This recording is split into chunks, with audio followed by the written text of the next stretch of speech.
Police Rajasthan भाग 1 में Rajasthan police के पॉडकास्ट की कड़ी में रूबरू हो रहा है प्रफुल्ल कुमार। आईजीपी विजिलेंस राजस्थान इस चर्चा में प्रफुल्ल कुमार ने प्रथम सूचना रिपोर्ट दर्ज करवाने पर उस पर कार्रवाई सहित एफआईआर के विभिन्न पहलुओं पर प्रकाश डाला। राजस्थान पुलिस के सोशल मीडिया प्लेटफॉर्म्स पर पॉडकास्ट की जो सीरीज हम आपके लिए लेके आ रहे हैं, उसकी एक नई कड़ी के साथ फिर हम आपके साथ में हाजिर हैं। और आज का ये जो संयोजन है, ये हमने एक विशेष टॉपिक पर आपके लिए किया है, और वो है एफआईआर, जिसे आप फर्स्ट इंफॉर्मेशन रिपोर्ट या प्रथम सूचना रिपोर्ट के रूप में जानते हैं। राजस्थान पुलिस लगातार प्रोएक्टिव पुलिसिंग के जरिए, 24 आवर पुलिसिंग के जरिए, एरिया डोमिनेशन की कार्रवाई के जरिए या स्ट्रीट सीटर्स को पाबंद करने के जरिए जो है लगातार प्रयास करती है कि आमजन जो है वो अपना रोजमर्रा का जीवन शांति के साथ में और बिना किसी बाधा या रुकावट के साथ जिए, और एफआईआर पुलिस में जाकर के किसी घटना के बारे में दर्ज कराने की नौबत ही नहीं आए। लेकिन फिर भी कई आपराधिक तत्व होते हैं जो किसी न किसी प्रकार से जो है वो लोगों के जीवन में आपराधिक घटना को अंजाम दे करके खलल डाल देते हैं। और जब आपराधिक घटना होती है तो पुलिस को हम सूचना दे सकते हैं। पुलिस हमारे लिए, राजस्थान पुलिस आपके लिए सदैव हाजिर है। लेकिन उस घटना की विधिवत जांच हो, उसका इन्वेस्टिगेशन हो, इसके लिए एफआईआर दर्ज कराना पहली कड़ी है, जिसमें हम तथ्यात्मक विवरण प्रस्तुत करते हैं और उसके आधार पर पुलिस पूरी शिद्दत से उन तथ्यों की जांच करते हुए आमजन को न्याय दिलाने के लिए जो है वो प्रयास करती है।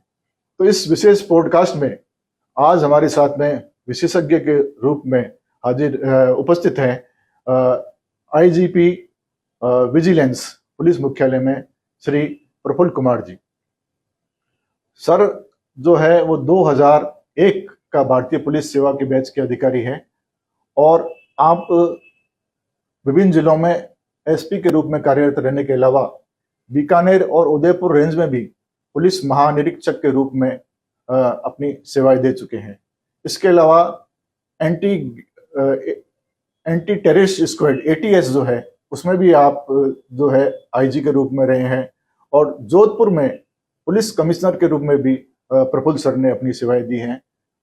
अभी विजिलेंस में आप आईजी के रूप में पुलिस मुख्यालय जयपुर में कार्यरत हैं, लेकिन पुलिस मुख्यालय में क्राइम ब्रांच में भी आईजी के रूप में आप अपनी सेवाएं दे चुके हैं। करीब सर का 2 दशक से अधिक का राजस्थान भारतीय पुलिस सेवा का अनुभव है। तो हम सर आपका इस पॉडकास्ट की इस कड़ी में सर आपका बहुत बहुत स्वागत है। सर बहुत बहुत धन्यवाद आपका, और सभी माननीय नागरिकों का, सभी व्यूअर्स का भी मैं स्वागत करता हूं इस पॉडकास्ट में। सर चूंकि सर हम आज एफआईआर को लेकर के लोगों में बहुत जिज्ञासा रहती है, या उनके मन में प्रश्न रहते होंगे एफआईआर कैसे कराएं, ऑनलाइन कराएं या क्या कराएं। तो सर आपकी विशेषज्ञता या आपके अनुभव का लाभ लेते हुए एफआईआर से जुड़े हुए तमाम पहलुओं को सुनने का सर एक प्रयास करेंगे सर इस पॉडकास्ट के अंदर। तो सर पहला तो ये है कि कोई घटना घट जाती है सर, तो घटना घटने के बाद में जो एफआईआर दर्ज करानी पड़ती है पुलिस से कनेक्ट करने के लिए, उसकी सूचना देने के लिए, तो सर इसके लिए क्या प्रारंभिक तौर पे क्या प्रक्रिया जो है वो अपनाई जानी चाहिए सर? देखिए, एफआईआर जैसा कि आपने बताया, किसी भी अपराध को रिपोर्ट करने का सबसे फर्स्ट स्टेप होता है। ये इन्वेस्टिगेशन का भी प्राइमरी डॉक्यूमेंट होता है। तो जब आपके साथ कोई घटना घटित होती है तो आप एक सिंपल से लिखित फॉर्मेट में जाकर के आप नियरेस्ट जो आपका जिस क्षेत्र में अपराध घटित हुआ है वहाँ पे आप को अपनी रिपोर्ट देनी चाहिए। एफआईआर कोई आवश्यक नहीं है कि लिखित रूप में ही वहाँ दी जाए। यदि संभव हो तो आप लिख करके वहाँ ले जाएं। अदरवाइज कई बार ऐसा हो कि लिखना संभव नहीं हो या शिक्षित नहीं हो, तो आप मौखिक रूप से भी आप अपनी बात वहाँ कह सकते हैं। उसको जो थाने के कार्मिक होंगे उसको अभिलेखित करेंगे, उनके द्वारा उसको लिखा जाएगा, आपको पढ़ करके सुनाया जाएगा, और उसके बाद उस पे जो है एफआईआर दर्ज करने की कार्रवाई की जाएगी। सर एफआईआर का मतलब ये होता है कि थाने में दर्ज हुई सर, या अमुक थाने में एफआईआर दर्ज की गई, तो क्या सर थाने के अलावा भी कोई पुलिस चौकी पे जाकर भी अपनी बात कह दें, या कोई अन्य पुलिस संस्थान में भी अपनी जाकर के बात कह दें, तो वो भी स्वीकार्य होती है, या थाने में जाना जरूरी है सर?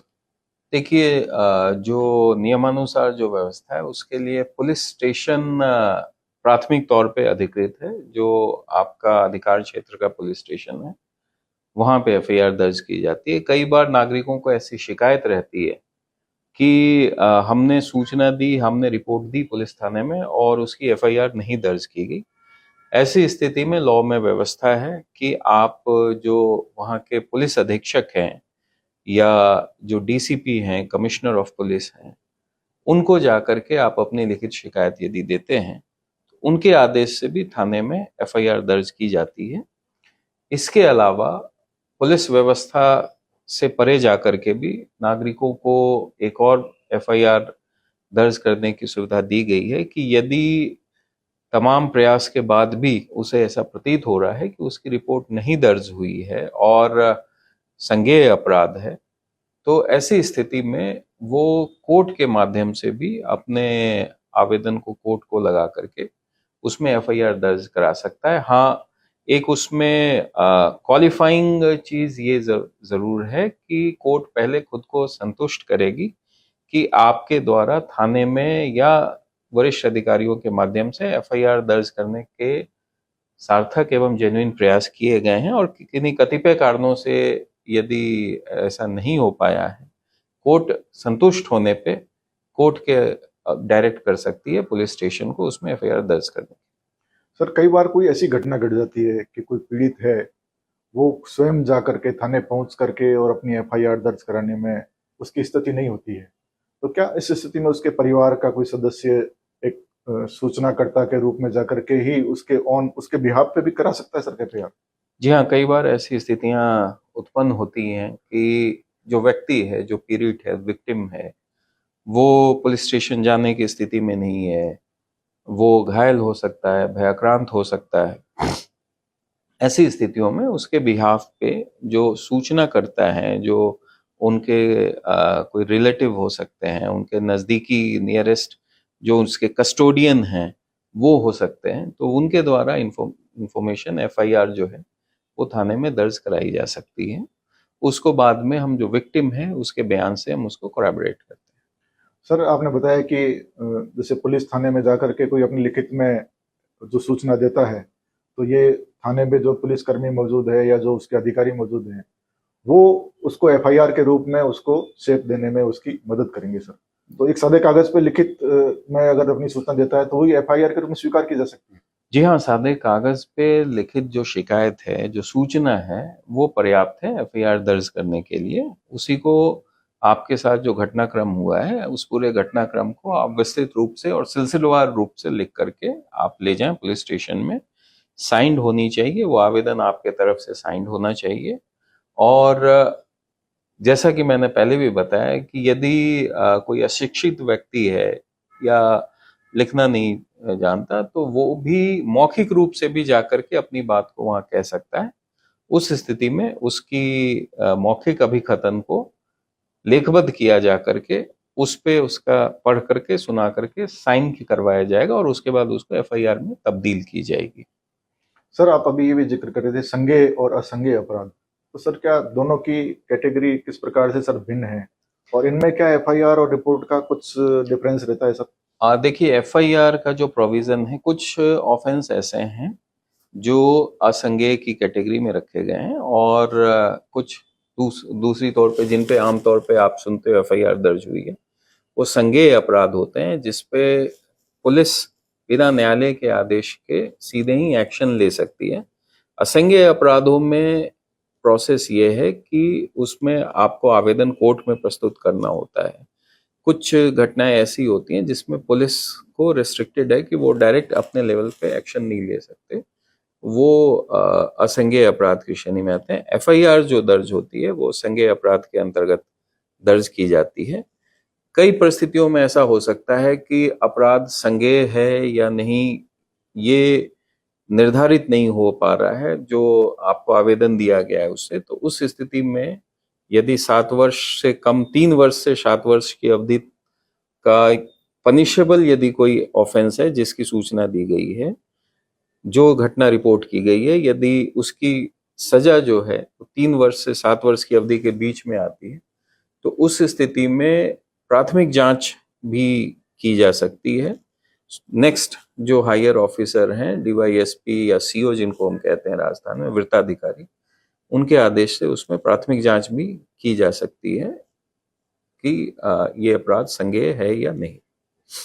सर, तकनीक का नया दौर है, चीज़ें जो है ऑफलाइन से ऑनलाइन मोड पे आ रही है, तो एफआईआर के बारे में भी कहा जाता है सर, एफआईआर ऑनलाइन भी दर्ज कराई जा सकती है। तो अगर ऑनलाइन एफआईआर दर्ज कराएं तो सर क्या विकल्प उपलब्ध है, किस प्रकार कौन कौन से माध्यम से करा सकते हैं? देखिए, बहुत अच्छी चीज़ आपने पूछी है, बहुत अच्छी, चूंकि आजकल सारा इलेक्ट्रॉनिक मोड का ज़माना है, डिजिटल मोड का ज़माना है। तो 1 जुलाई 2024 से जो नए अधिनियम लागू हुए हैं, भारतीय नागरिक सुरक्षा संहिता, जो सीआरपीसी को रिप्लेस करके अभी बीएनएसएस लाया गया है, उसमें इलेक्ट्रॉनिक फॉर्म में भी, इलेक्ट्रॉनिक मोड से भी एफआईआर दर्ज कराने की सुविधा नागरिकों को दी गई है।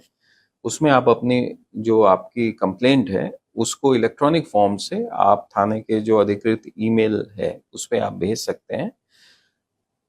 ये लॉ में बाध्यता की गई है कि उस प्रथम सूचना रिपोर्ट को भेजने के 3 दिन की अवधि के अंदर आपको व्यक्तिशः उसको थाने पे जाकर के रजिस्टर साइन करना होगा, तो वो एफआईआर के रूप में रजिस्टर होगी। न्यू क्रिमिनल लॉज में क्या प्रोविजन किए गए हैं? 0 एफआईआर है क्या सर? थोड़ा सा हमारे फॉलोअर्स को सर ये भी बताएं, और प्रोविजंस क्या है न्यू क्रिमिनल लॉज में? ये न्यू जो नए आपराधिक नियम लागू हुए हैं, इसको सिटीजन सेंट्रिक और विक्टिम सेंट्रिक रखा गया है। एक जो पीड़ित है उसको ध्यान में रख करके ये नए लॉज बनाए गए हैं। जस्टिस की जो बात की गई है न्यू लॉज के तहत, तो बहुत अच्छा आपने पॉइंट रेज किया है कि नागरिक को कई बार क्षेत्राधिकार का पता नहीं होता। वो उसके साथ घटना घटित हुई है, वो एक्स थाने में हुई है या वाई थाने में हुई है, या कई बार आप यात्रा कर रहे होते हैं तो आपको जब घटना का आभास होता है कि आपके साथ कोई घटना हो गई, तब तक हो सकता है आप उस थाना क्षेत्र से बाहर निकल करके आ गए। कई बार ऐसी भी चीजें मीडिया में रिपोर्ट होती थी कि क्षेत्राधिकार की बात को लेकर के आपस में भी कई बार जो एफआईआर दर्ज सूचना करता थे उनको एक थाने से दूसरे थाने भेजा जाता था। तो ये सारी चीजें ना हो, सूचनाकर्ता को तत्काल विधिक उपचार मिले, इसके लिए